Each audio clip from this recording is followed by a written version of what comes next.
Hello everyone. आज की जो आपकी क्लास है वो बहुत ही इम्पोर्टेंट है। जैसे कि यदि हम बात करें कैन और कुड, तो कैन और कुड में अक्सर हम अटक जाते हैं, फंस जाते हैं। तो आज हम स्टार्ट करते हैं कैन और कुड का डिफरेंस, कि क्या डिफरेंस रहता है इन दोनों में, देखना एक बार। यदि हम बात करते हैं कैन की, तो कैन को यूज किया जाता है एबिलिटी के लिए। हमारे अंदर किसी भी तरह की एबिलिटी है, जैसे कि हमने किसी से पूछा क्या आप अंग्रेजी बोल सकते हैं, क्या आप 100 किलो वजन उठा सकते हैं, क्या आप कार चला सकते हैं, तो ये सारी की सारी क्या है, एबिलिटीज हैं। तो एबिलिटीज के बारे में जब भी हम जानेंगे तो हम कैन से क्वेश्चन करते हैं। कैन हमारी हेल्पिंग वर्ब है और कैन एक मॉडल भी है।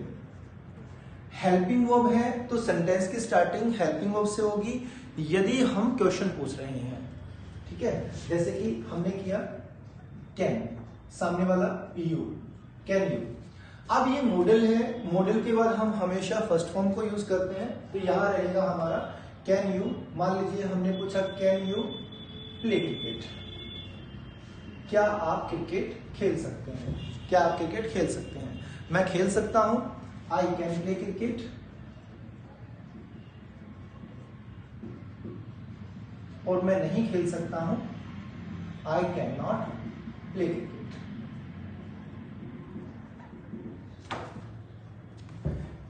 क्या आप कार चला सकते हैं, क्या आप 100 किलो वजन उठा सकते हैं, क्या आप अंग्रेजी बोल सकते हैं, can you speak English, I can speak English, I can not speak English, ठीक है।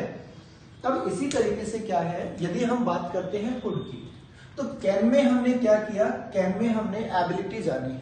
जब हम एबिलिटी के बारे में जानना चाहते हैं तो हमने कैन को यूज किया एबिलिटी। अगर हम बात करते हैं रिक्वेस्ट की, अगर हम बात करते हैं रिक्वेस्ट की, एक तो हमने किसी से पूछा क्या आप अंग्रेजी बोल सकते हैं, ये हमारी एबिलिटी है। और यदि हम किसी से पूछते हैं क्या आप अपना नाम बता सकते हो, तो इसमें तो एबिलिटी नहीं है, हम रिक्वेस्ट कर रहे हैं। क्या आप मुझे स्टेशन छोड़ सकते हैं, क्या आप मुझे बस स्टैंड छोड़ सकते हैं, तो ये सारी की सारी क्या रहती हैं, रिक्वेस्ट रहती है। तो हम क्वेश्चन कैन से नहीं करेंगे, कुड से करेंगे। Could you drop me at railway station, railway station. Can you play cricket, could you drop me at railway station. दोनों में डिफरेंस क्या रहता है, जैसे कि यदि हम बात करते हैं एबिलिटी की तो हमने कैन को यूज किया, यदि हम बात करते हैं रिक्वेस्ट की तो हमने कुड को यूज किया। किसकी जगह पे, कैन की जगह पे। दोनों की जब हम ट्रांसलेशन करते हैं तो हमें ऐसा लगता है कि दोनों एक ही तरह के सेंटेंसेस हैं, लेकिन दोनों ही सेंटेंसेस अलग अलग हैं, अलग अलग तरीके से यूज किए जाते हैं। क्योंकि कैन में हम एबिलिटी पूछते हैं तो रिक्वेस्ट यदि करेंगे तो कुड से करेंगे। लेकिन कुड में एक खास बात होती है कि कुड सिर्फ रिक्वेस्ट के लिए ही यूज नहीं किया जाता। कुड को हम अलग जगह पे और भी यूज करते हैं, वो कहां यूज करते हैं वो देखते हैं। कैन हमने समझा कि कैन को हम एबिलिटी के लिए यूज करते हैं। उसी तरीके से यदि हम कुड की बात करते हैं तो कुड हमने रिक्वेस्ट के लिए यूज किया। अब कुड को हम थोड़ा सा आगे समझते हैं। जब हम बात करते हैं पास्ट एबिलिटी की, पास्ट एबिलिटी की यदि हम बात करेंगे तो भी हम कुड को ही यूज करते हैं। किस तरीके से यूज करते हैं वो देखते हैं हम। देखिए, मैंने कहा I could play cricket, I could play cricket मतलब मैं क्रिकेट खेल सका। क्योंकि इसमें क्या रहेगा, एक सिंगल टाइम रहेगा। जैसे कि हम बात करते हैं I could play cricket yesterday, I could play cricket yesterday, मैं कल क्रिकेट खेल सका, मैं संडे को क्रिकेट खेल सका, मैं मंडे को क्रिकेट खेल सका। मतलब कोई भी काम पास्ट में आप कर सके या फिर नहीं कर सके, दोनों ही जो सेंटेंसेस रहेंगे, आप कोई भी काम कर सके या नहीं कर सके, हम कुड से ही वो सेंटेंसेस बनाते हैं।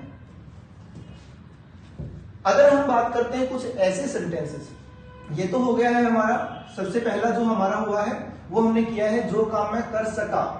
अगर नहीं कर सका तो कुड नॉट हम कर देंगे। अगर हम दूसरे सेंटेंस की यदि हम बात करते हैं तो इसमें क्या रहेगा, मैं क्रिकेट खेल सकता था, मैं क्रिकेट खेल सकता था, तो हम यूज करते हैं I could have played cricket yesterday. किसी दिन को, तारीख को, महीने को, साल को, समय को मैं ये काम कर सकता था लेकिन मैंने किया नहीं। मैं ये काम कर सकता था लेकिन मैंने किया नहीं। और इसमें क्या रहेगा, पहले वाले में क्या रहेगा, मैं ये काम कर सका, मैं ये काम कर सका, मतलब मैं क्रिकेट खेल सका। और दूसरे में हम करते हैं मैं क्रिकेट खेल सकता था, मैं क्रिकेट खेल सकता था लेकिन मैं खेला नहीं। मैं स्कूल जा सकता था लेकिन मैं गया नहीं। मैं अंग्रेजी बोल सकता था लेकिन मैं गया नहीं। पास्ट में ऐसी एबिलिटी जो आपके अंदर थी, कर तो सकते थे आप लेकिन आपने किया नहीं। यदि हम तीसरे सेंटेंस की बात करते हैं कुड की, तो इसमें क्या रहता है, I could run fast when I was 10। तो हमने देखा यहां पे मैं तेज दौड़ सकता था जब मैं 10 साल का था। जब मैं 10 साल का था मैं तेज दौड़ सकता था। तो ये तीनों ही सेंटेंसेस एक जैसे लगते हैं, सिमिलर लगते हैं, लेकिन एक नहीं है, अलग अलग सेंटेंसेस हैं। पहला सेंटेंस हमने देखा मैं यह काम कर सकता था, मतलब मैं कल क्रिकेट खेल सका, मैं कल क्रिकेट खेल सका, संडे को क्रिकेट खेल सका, मंडे को क्रिकेट खेल सका। लेकिन दूसरे सेंटेंस में क्या है, दूसरे सेंटेंस में है मैं यह काम कर सकता था, मतलब मैं कल क्रिकेट खेल सकता था लेकिन खेला तो नहीं। मैं स्कूल जा सकता था लेकिन गया तो नहीं। मैं अंग्रेजी बोल सकता था लेकिन बोली तो नहीं। इसी तरीके से तीसरे सेंटेंस की यदि हम बात करते हैं तो तीसरे सेंटेंस में क्या रहता है कि मैं तेज दौड़ सकता था जब मैं 10 साल का था, व्हेन आई वाज 10। ठीक है, जब मैं 10 साल का था मैं तैर सकता था। तो इन दोनों में क्या डिफरेंस रहता है, इसमें रहता है एक छोटा समय कि उस दिन को, तारीख को, महीने को, साल को, समय को मैं यह काम कर सकता था। लेकिन इसमें क्या रहेगा, एक लंबा समय रहेगा कि जब मैं 10 साल का था, जब मैं छोटा था, जब मैं यंग था, जब मैं स्कूल में था, मैं ये काम कर सकता था, वो काम कर सकता था। जब भी आप अपनी पास्ट की एबिलिटी बताते हो कि जब मैं 10 साल का हुआ करता था तो मैं ये कर सकता था, जब मैं यंग था तो मैं ये कर सकता था, तो उस सेंटेंस में हम ओनली कुड को यूज करते हैं, कुड हैव को यूज नहीं करेंगे। कुड हैव के अंदर क्या रहता है, कुड हैव जो होता है उसमें हम वो काम कर सकते थे लेकिन किया तो नहीं। लेकिन कुड में क्या है, आपने वो काम किए थे, इसीलिए आप कह रहे हैं कि मैं वो काम कर सकता था।